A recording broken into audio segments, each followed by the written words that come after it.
What is going on, managers, and welcome back to the channel. And it has been a while since I've uploaded a video. It really has. I've had a little bit of a break from Football Manager. I just needed that little refresh and play some other games and just chilling out. But I'm back, and I'm back with a vengeance now. We are coming back at it, and we're doing some more tactic videos. And today we're having a look at Tottenham Hotspur. And Ange Postecoglou has become the manager of there. We're going to take a quick look at his tactics, see what he's doing, and see if this would work for Spurs. I think he's a very good manager. They just need to give him some time. But let's see what I've done with it in Spurs and Full Manager and see if we can create a tactic just like him. As you can see, we are sat here looking at the Spurs side, and it is a very strong side as well. So we're taking a look at Ange Postecoglou, who has become the new Spurs manager. The manager's had very good success in every single club that he has managed, from managing in Australia to managing Australia to then going to Japan and then just dominating with Celtic, winning 5 of his last 6 titles. Absolutely brilliant. A chance for him to show what he can really do on the big stage with Spurs, and I think it's a good move for Spurs as well. Spurs currently going through this rotatory door of managers trying to go a little bit more defensive style, which you're seeing with Jose Mourinho and Kante, but now Ange Postecoglou's come in with an attacking style of football, an attacking flair that he could offer, which could change Spurs for what we know that they are. Now, this is going to be a big ask for Spurs. They are a big club, and there's a lot of expectations, especially from Levy, and by God, the fans are expecting a lot more than what they are doing right now. They need to overachieve, and they need to overachieve fast to get him in there. But I just hope they give him a little bit of time, because that's what we need in football right now. A lot of time for some managers. So Alex Ferguson didn't do it in a day, and a lot of other teams didn't. Klopp didn't do it in a day neither. Let's get into Spurs. As you can see, we are currently sitting 4th in the Premier League. We actually finished 4th, so I think Spurs would take that. You can see in there that Liverpool, Man United, Man City, Arsenal, Chelsea are going to be in there next year. Liverpool are going to be in there, as we said. Also, you're going to have Newcastle, they're going to be in there now. So there's all big teams now. The top 4, they're fighting for the top 4, has now become kind of a top 7, top 8, if you want to really push some teams in there. So it's really interesting to see, and they really need to start the season with a bit of a bang to try and capitalize on this and get that Champions League spot, because I think that's the expectations for Spurs right now. You're kind of not thinking about the league. I think top 4 is kind of where they want to be aiming. So for us to get top 4 is absolutely brilliant here. But one of the main things I want to show you is we did something Spurs have not done in a very, very, very long time. And that is winning the FA Cup. Yes, we actually won the FA Cup with Spurs, which is absolutely crazy. I'm over the moon that we actually won them some silverware, first silverware in many years. So I think Spurs would take that as a success season, if I am absolutely honest. And we have decided to go with Ange's 4-3-3, but it's a variation of the 4-3-3. I'll kind of explain it to you why and what goes on, but it is a 4-3-3. So this is the tactic. Now, you're looking at it and you're like, well, that's kind of a variation of a 4-2-3-1. Correct, yes you are. And it is also a variation of a 4-3-3. Now, Ange would normally play a 4-3-3 with a flat 3. And what this does is allows the 2 centre mids that are on the right and left-hand side of the play, allows them to push up and become part of this attack with Harry Kane, who would be there now. So they have like this little up and down line that allows them to move up and be part of the attack, causing a lot of issues with the midfielders pushing back too far of the opposition, and also the defenders getting confused with who's marking who if they're playing a back 4, because there's only 2 centre-halves there, and the wing-backs are going to be marking the wingers, and it's an overload of players into the box there. So it's very strong that they use this. I've just gone a little bit more attacking with the style of that I'm playing. It's by going here and here, introducing him as the attacking there, CM there, and a Vol there as well to get himself forward. But that's just how we're going to do. These will get back and defend as a flat 3. That's just how it's going to be. It just sets up like this because this is the attacking style, and the formation is set up as the attacking role. So you're going to see it how it is.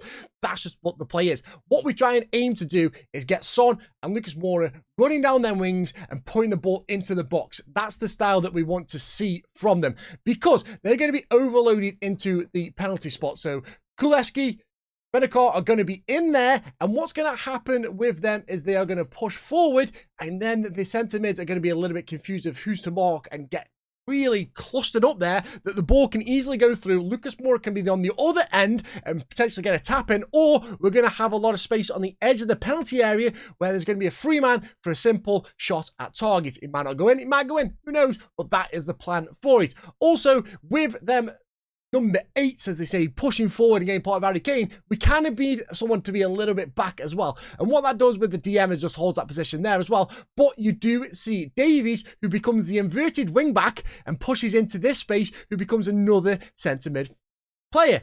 And that helps out as well with the style of football that we play from the back. So the goalkeeper distributes the ball to the centre-halves and we build up the play from there. So having Davies as that inverted winger, which he's done many a times at Celtic, and he did it when he absolutely destroyed Rangers with Celtic as well. They became an inverted winger to offer another position, the outlet of the ball to start the attack. So what that means is when the inverted winger comes across, it's not just one player who's going to get isolated from 2 midfielders pushing down. He has an option to pass that ball out and create triangles, because what Ange likes to do is think 3 passes ahead of the play. It's not 1 or 2 or we go so there.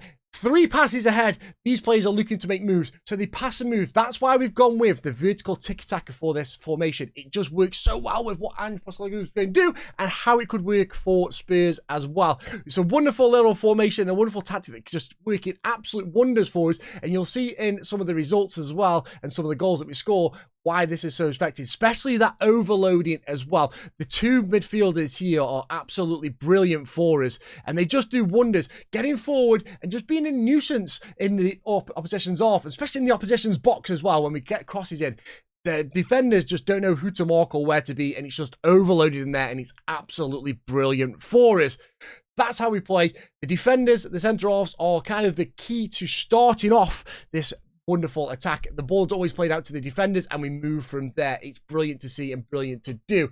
We do have tackle harder on a couple of the fullbacks. This is purely because 9 times out of 10, you're going to get a winger that's got a lot of flair and his aggression and his kind of bravery is a little bit low. So if we kind of put the frighteners on him, it's going to kind of scare them away from trying to get closer to the opposition with the ball in and make more passes that are a little bit wayward than they would be of getting close to getting in a dangerous position. Kind of preventing that, and that's what we kind of went for with that. Also, Bissouma becomes that extra anchor in there as well. I know that we have Davies coming in as the inverted winger, but Bissouma just becomes another outlet to try and find the right pass to move the ball around really well and allows the 2 number 8s to get forward, because we have got the backup there. If they get counter-attacked, the play is going to get broken up. So when we look at the possession, we do go with short passing and a little slower tempo, which is fine. We play into defense, which we know, and we play through the center. So playing through the center doesn't mean that we eliminate the wingers. No, it just means the start of play comes through the center and then we push out. You saw there the inverted wing back coming across being the center mid. Also Bissouma being there, and the 2 number 8s. We really get the ball forward, who drop back as well when they need to, as well as pushing forward in the attack phase. So it's really good to play through the center of the field to then allow the players outside, Son, Lucas, or whoever's going to be out on the wing, to cut inside for us. Also, we do have running defenders. We want the wingers to get the ball down and run with it, try and get past the players to cut that ball in the box and find the empty space. And also, we do have to be more expressive to allow the players to get a little bit further forward and just be a bit more creative with the flair and just let them to do a little bit of freedom on the pitch. That's what I think they like to do. And we also do have work the ball into the box, and we do play fairly narrow. When it comes to in transition, we were talking about how the centre-halves are the main distribution of the ball. They become the main force of creating the attack and starting the attack, and that's why we do have take short kicks and distribute to the centre-halves. But we do have counter press and counter, so we want that ball back as soon as possible, grab it off them, say no, that's ours, we want it back, force the mistakes of the oppositions and try and get them hoofing the ball up, where we can mop up with our holding midfielder and our back 4. Then we have a out of possession, we have a high press, so a high line of engagement with a much more often trigger press as well, try and prevent the team from getting that ball. We do offer short goalkeeper distribution as well, so we don't want to playing out short, we won't get it in there, so they are getting long and hopefully causing more mistakes. And we do have a high line of engagement as well. We do have some very, very talented centre-halves that can read the ball well, and the anticipation of them, just read the ball, have a look around where it is, that is brilliant, and that's why it helps Spurs as well. We do play on a balance though, and the reason I play on balance is because Football Manager is all about adapting. So if we are playing the big boys, I'll stay unbalanced. That's how we got a win against PSG in the Champions League. We did get knocked out in the quarterfinals, but we did get a win against PSG in the Champions League, which is a huge result. But then when you play like a weaker side, you're talking your relegation candidate sides like Bournemouth and stuff like that, we kind of went more attacking. If we played away from home, we would go more positive, more than at home when we would go attacking. So flicking that style of mentality just creates a little bit more risk in passing and style of football. So the more attacking you got, the more risk you're going to take. Simple as that. And that's kind of what we went for there. Played the weaker sides, we would be more attacking. If we played the stronger sides, we'd be more balanced. But that's just how we went. And with this formation as well, it wasn't too bad. Harry Kane managed to get himself 23 goals this season. Son Heung-min managed to get 19 assists, which is getting that ball across the box. It was crucial for him, and he was brilliant to what he did and how he did it as well. We were the 4th best side as well in the Premiership, scoring 70 goals, which was not too bad. We did sit 4th in the league as well, so I will happily take that. We were the 7th best conceded as well, with 53 goals being conceded. Could we have done a little bit better than that? I think we can, but we need a bit more better players. We do have good centre halves, but I think maybe a little improvement on them could be the key. Just a little bit more pace, I think, would be absolutely brilliant for this side. Now, I'm going to show you a couple of goals that we scored and just show you how the tactic actually works and why it works so well. Once again, that build-up play from the goalkeeper. Start with our centre-halves, play it out. Even though we were playing in the centre, we played it out wide, and Pedro Porro is going to get forward. We got him on that running at the defenders. So let me just get my head out of the way here for you so you can see. So Pedro Porro is going to run down the wing, be more expressive, get forward, finds Kuleski, who is getting forward, trying to get into them lines. You know what we were talking about? Like right next to Harry Kane. That's what he's doing, and that is where it's causing a lot of kind of dragging the players out of position, because if you look in the box right now, Kuleski's there. Basuma is there as well, getting forward. We've got him on that attack on this one. He isn't playing as the holding midfielder this time. He's playing as the midfielder. You also have Kane in the box, and you also have Son in the box as well, or it's Son or Richarlison. But look at the space you see on number 14 here. Perisic in acres of space. What's going to happen? We're going to find the pass, cut it back, and it's an easy goal for us. Absolute brilliant play. This one is more of a free kick. That just happens. Free kick. I can't take credit for that. But we do bring the ball out now. Basuma going forward. Kuleski, good link up plays. Perisic is there. Good movement. Look at that passing movement there from Basuma and Richarlison. 3 passes ahead. Every single time, we are 3 passes ahead. Works absolutely wonderful. Pedro Porro pushing forward, getting the ball, going to go all the way himself. Nice ball, but that was all from Basuma. Running with that ball, getting forward, and just taking out the play. This next one is going to come from Lucas Moura, finding Basuma there. And as you can see right there, how crucial was it that Davis was playing as that inverted winger? Because Enzo actually wins the ball off Basuma here, try and get forward. But as you can see on this side, Tanganga's a little bit further pushed outwards as that wing back. But now Davies has pushed in really in the centre here, becoming that extra midfielder helping out. And it's been brilliant for him because Basuma loses that ball. But Davies is the inverted wing back, picks that ball up. He's going to push forward now, find a wonderful pass to Son, who's encouraged to move forward and get the ball going. Finds Kuleski making the run, and there's Lucas Moura, and that's exactly what we were talking about previously. As you saw, we tried to get the ball forward, so Kuleski pushing forward in that line of Harry Kane there, pretty much losing, like sliders, back and forth, Basuma as well. And we were talking about when that ball goes across the box, if Harry Kane isn't going to get it, we're waiting for that other inside forward to cut across and be a nuisance as well. And it just proves there as you find a goal from Lucas Moura. Next one, Tanganga gets that ball, lovely stuff as well, finds a great pass to Richarlison, pushing forward, weird ball into the box, finds the ball across, and luckily this time, Harry Kane gets on the end of it and gets a little tap in for him.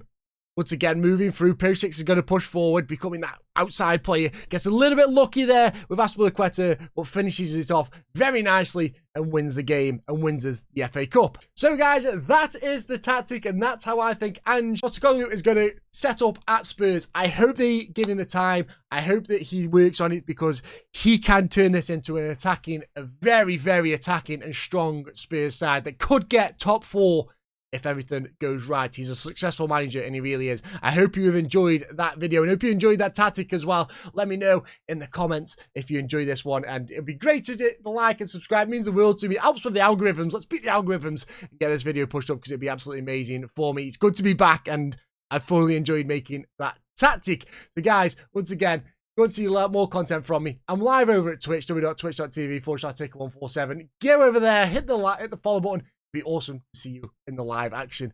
Guys, thank you very much for taking a little part of your day, spending a bit of time with me. It means the absolute world to me. You guys have been awesome. Much love, and bye-bye.